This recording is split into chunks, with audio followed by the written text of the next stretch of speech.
Halo Bray, kembali lagi di Gaptek.id dan di video kali ini gue ingin membahas NVMe SSD. Seperti biasa, ada 3 alasan utama kenapa kita harus menggunakan SSD. Yang pertama itu yang penting SSD, yang kedua yang penting SSD, dan yang ketiga yang penting SSD.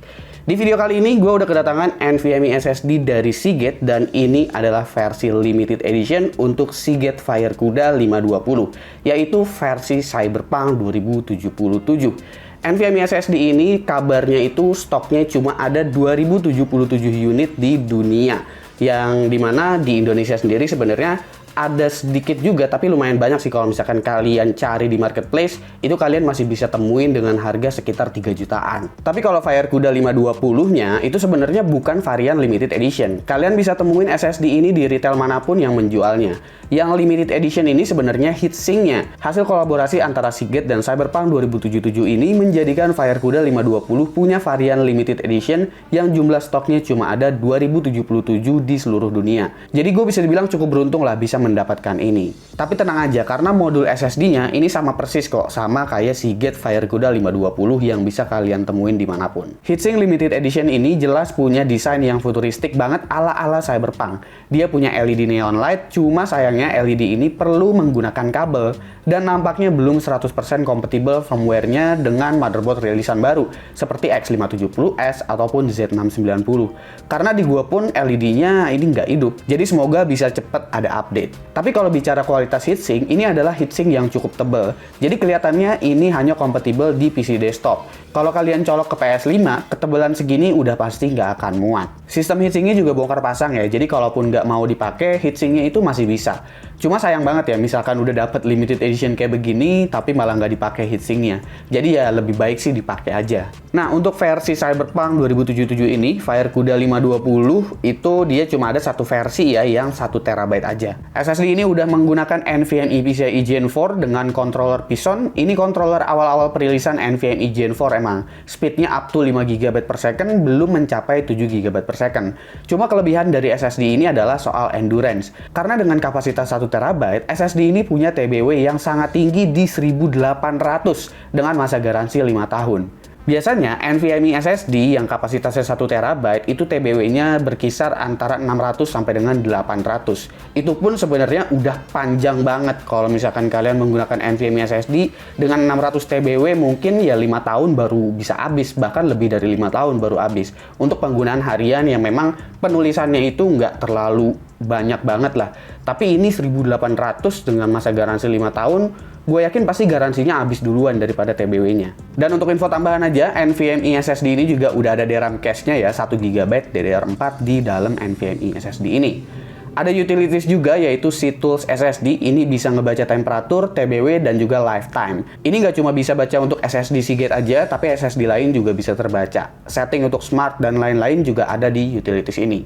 Oke, sekarang gue akan jelaskan untuk sistem tesnya ya, karena ini adalah NVMe PCIe Gen 4, jadi gue akan ingetin kalau misalkan kalian berencana mau pakai NVMe PCIe Gen 4, pastikan platformnya itu mendukung ya, seperti menggunakan AMD Ryzen 3000 series, 4000 series, 5000 series, atau menggunakan Intel Core generasi ke-11 atau ke-12 itu udah bisa menggunakan NVMe PCIe Gen 4. Nah, untuk tes gue sendiri, gue di sini menggunakan X570S Aorus Pro AX. Habis itu untuk CPU-nya gue menggunakan AMD Ryzen 9 5950X. Oke, kita mulai dari benchmark sintetik. Ini adalah Crystal Disk Mark. Yang menarik dari FireCuda 520 ini, meski sekuensialnya belum sampai 7 GB per second, random 4K-nya ini bisa tembus di 1 GB per second, yang dimana rata-rata NVMe mau Gen 3 atau Gen 4 itu ada di sekitar 500-an MB.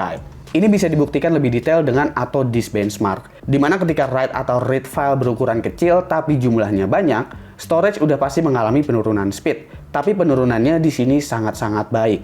Gue juga buktikan lagi dengan copy file game yang dimana isinya banyak file-file kecil dengan jumlah yang banyak. Di sini kecepatan cukup stabil di sekitar 1 GB per second sesuai dengan benchmark sintetik tadi. Di sini juga kalian bisa lihat bahwa temperatur dari SSD-nya sangat adem, membuktikan bahwa heatsink versi Cyberpunk 2077 ini sangatlah efektif.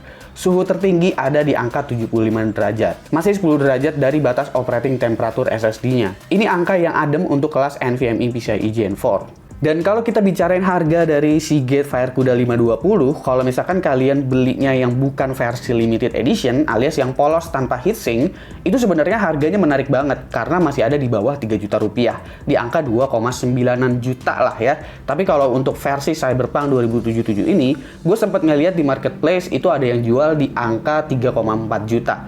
Sebenarnya masih masuk akal sih dengan harga segitu untuk ukuran NVMe PCIe Gen 4. Memang, NVMe SSD ini nggak menawarkan sequential speed yang paling kencang di 7 GB per second.